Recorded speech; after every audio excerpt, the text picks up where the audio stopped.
আমার বাবারা ভাইয়েরা, আলোচনার শেষ প্রান্তে আছে আল্লাহর নবীর সাহাবী হযরত আনাস রাদিয়াল্লাহু আনহু থেকে বর্ণিত একটা হাদিস বর্ণনা করে শেষ করছি। আল্লাহ নবী বলেন আমি একদিন মসজিদে বসলাম, একজন গরীব সাহাবী আমার কাছে এসে বলে, হুজুর আমি অত্যন্ত অভাবী, আপনি আমাদের সাহায্য করুন, আমি আপনার কাছে ভিক্ষার জন্য হাত পাচ্ছি। আল্লাহ নবী তাকে সাহায্য করলেন। এইবারে কয়েকবার, একবার আল্লাহ নবী বলে, তুমি বসো, তুমি যে বারবার আমার কাছে আসো, আমি তোমাকে দিতে রাজি, কিন্তু তোমার কিছু প্রশ্ন করতে চাই। তোমার কেন ভিক্ষা করতে হয়? হুজুর আমার ঘরের মধ্যে এমন কিছুই নাই, ভিক্ষা করা ছাড়া আমার কোনো পথ খোলা নাই। আল্লাহ নবী বললেন, কিভাবে ঘরে থাকো? তোমার ঘরে আমার কাছে জমা দেওয়ার মতো কিছু আছে কিনা? সঙ্গে সঙ্গে বললেন, হুজুর একটা কম্বল আছে। কয়টা? এই কম্বলের অর্ধেকটা নিচে বিছাই, স্বামী স্ত্রী দুইজন এই কম্বলের মধ্যে আমরা শুই, আর বাকি অর্ধেকটা আমরা আমাদের গায়ের উপরে দেই। অর্ধেকটা দেই আমরা পিঠের নিচে, আর অর্ধেকটা গায়ের মধ্যে দেই। এক কম্বল দুই ভাগ করে রাত্রি যাপন করি। ঘরের মধ্যে আর কি আছে? ও পানি পান করার জন্য গ্লাস নাই, জগ নাই, একটা পিয়ালা আছে। ওই পেয়ালার মধ্যে খাবার নেই, এই পেয়ালার মধ্যে পানি নেই। একটা পেয়ালা আর একটা কম্বল, রাত্রে ঘুমানোর জন্য, বিছানোর জন্য, গায়ে দেওয়ার জন্য একটা কম্বল, আর পানি পান করার জন্য একটা পেয়ালা মাত্র। এই দুই জিনিস ছাড়া ঘরের মধ্যে কিছুই নাই। আল্লাহ নবী বললেন, এই দুইটা জিনিস আমার কাছে নিয়ে আসো। এবার কম্বল এবং পেয়ালা মসজিদে নববীতে সাহাবায়ে কেরামের সামনে আল্লাহ নবীর দরবারে যখন হাজির করে দিল, রাহমাতুল লিল আলামিন সঙ্গে সঙ্গে বললেন, এই কম্বল, এই পেয়ালা সবচেয়ে বেশি দাম দিয়ে কে কিনতে রাজি? হুজুর দাম করো। আমি কোনো দাম বলবো না, যে বেশি দাম দেবে তার কাছে কম্বল এবং পেয়ালা, তার পক্ষে আমি রাহমাতুল লিল আলামিন বিক্রি করে দিতে চাই।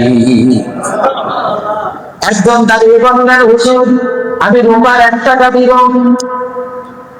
আল্লাহ নবী বলেন, ঠিক আছে, তোমার কাজ না, একটি বেশি দিবেন এমন কেউ আছেন কিনা? আরেকজন দাঁড়ায় বলে, হুজুর আমি 2 দিরহাম দিব রূপা।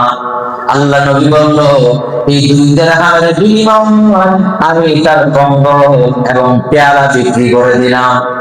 1 দিরহাম আমি এই লোকটার হাতে দিলাম, দিয়ে বললাম, বাজারে যাও, সেখান থেকে একদিনের খাবার গ্রহণ করো, ক্রয় করো, একদিনের খাবার নিয়ে স্ত্রীর কাছে জমা দাও, আর 1 দিরহাম দিয়ে একটা কোঠার কিনো, কোঠারটা আমার কাছে নিয়ে আনবা, খাবারটা দিয়ে আনবা স্ত্রীর কাছে, আর কোঠারটা নিয়ে আসবা আমার কাছে। আল্লাহ নবীর কাছে কোঠারটা জমা দিলেন, কিন্তু কোঠারের আসারই ছিল না। আসার বুঝেন তো? হ্যাঁ, তুমি দেখো বসেন, আসার যেটা লাগা, আল্লাহ নবী নিজের হাতে কোঠারের আসারই লাগাই দিলেন, আর বললে, আজকে থেকে আগামী 15 দিন যেন আমার সামনে তুমি না পড়ো। কয়দিন? আরো জোরে, আজকে থেকে গুনে করে 15 দিন যেন তুমি আমার সামনে না পড়ো। 15 দিন আমার চোখের আড়ালে থাকবে। যেখান থেকে পারো বনে যাবা, জঙ্গলে যাবা, পাহাড়ে যাবা, কাঠ সংগ্রহ করবা, কাঠ কাটবা, পরিশ্রম করবা, বিক্রি করবা। 15 দিন পর এসে তোমার আয় কতটুকু হয়েছে হিসাবটা আমার কাছে জানাইবা। 15 দিন পর আল্লাহ নবীর সঙ্গে দেখা করলেন, ইয়া রাসূলুল্লাহ, ইয়া হাবিবাল্লাহ, 15 দিন হয়ে গেল আপনার সঙ্গে দেখা করার জন্য আসছি। হুজুর আমি খাওয়া দাওয়ার পরও 10 দিরহাম জমা করতে পেরেছি। কয় দিরহাম? ভালো হয়েছে, খারাপ হয়েছে? আল্লাহ নবী তখন বললেন, এই ভিক্ষা ব্যক্তি আর করবা না, শ্রম দাও, শ্রমিক হও। শ্রমিকের মর্যাদা আল্লাহর কাছে অনেক বেশি, আল্লাহর কাছে অনেক বেশি। হালাল রিজিক যারা উপার্জন করে, কর্মচারী যারা খায়, তাদেরকে আল্লাহ বেশি পছন্দ করেন।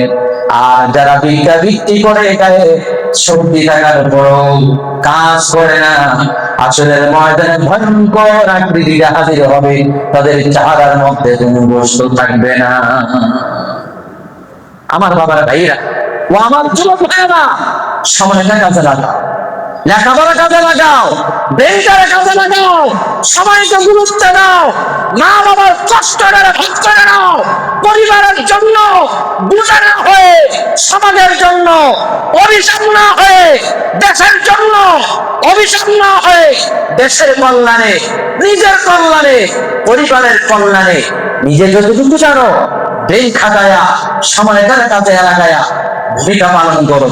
আল্লাহ তাআলা সবাইকে কবুল করুন। আরো জোরে বলেন, আরো জোরে বলেন।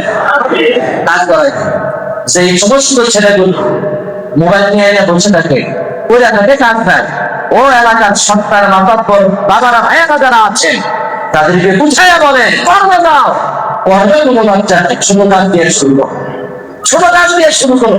এই এলাকায় কাজ করতে লজ্জা লাগে, আরেক এলাকায় চলে যাও। বিশ্বাস করে আমার শেষ কথা, সময় বেশি একটা কথা বলি, আমি একটা মানুষকে দেখছি, দামি মানুষ, বেশি দামি মানুষ, মানুষ বেশি সম্মান করে। একদিন আমি পাহাড়ের দিকে গেছি হাঁটার জন্য, গিয়ে দেখি উনি কিছু গাছ তুলতেছে। আমি বললাম কি করে সার, পরে দেখি কি ওনার কাছে একটা বস্তা, কি বস্তা। আমি একবার জিজ্ঞেস করলাম, আমি বুঝে ফেলেছি এই লোকটার চাকরি চলে গেছে, এই লোকটা এখন কোনো কোনো কর্ম করতে হবে। উনি ওই পাহাড় থেকে এক ধরনের শাক উঠাইয়া, শাক ব্যাপারী যারা আছে তাদের কাছে পাইকারি কি করে দেয়, সেল করে দেয়, সেটা দিয়া ঘরে পাচার করে নেয়।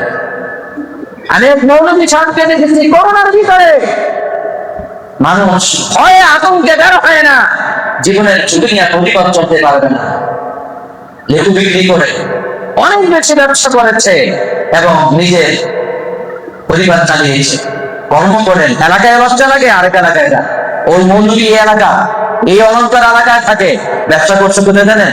ওই জিসি অক্সিজেন এলাকায় মানুষ দেখবো গেছে আরেক এলাকা, কর্ম করে ভাব না।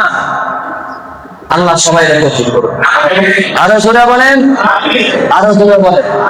আমরা কর্মকে ভালোবাসবো ইনশাআল্লাহ।